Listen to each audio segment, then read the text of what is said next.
this. You were born in Taiwan, in capitalist society. You moved to the US. As a child, you studied at NYU and Princeton. You worked at the UN. But in 1975, I believe, you gave up your Taiwanese passport and your US green card to become a citizen of the People's Republic. What made you give up all those liberties and freedoms and move to China? I felt quite oppressed in the US. Okay. I participated with Martin Luther King in the Civil Rights March in 1968. Wow. And against the war in Vietnam. And I had one of my fellow students at Princeton beaten to death by rednecks just because he was Chinese. And you thought China was the place to go to get more? No, I just thought if they don't want a Chinese, I'll just be Chinese.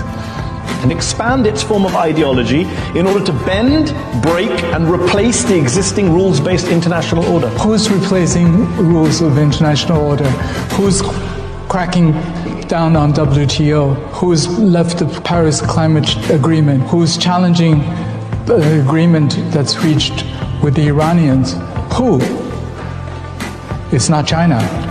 Have a defense budget which is bigger than the UK, France, South Korea, and Russia combined. And yet you announced the biggest increase for 3 years. This is not just about words.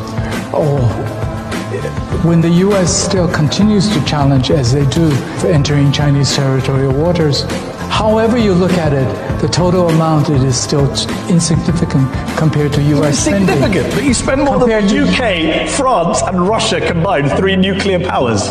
The 3 nuclear powers in terms of population, that's up to how many? What's population got to do with your military spending? You have a big population, we know that. What's that got to do with the military budget? Per capita spending is... Oh, India has a huge population. They spend a quarter of what you spend. They wish they had the money to spend more. Okay.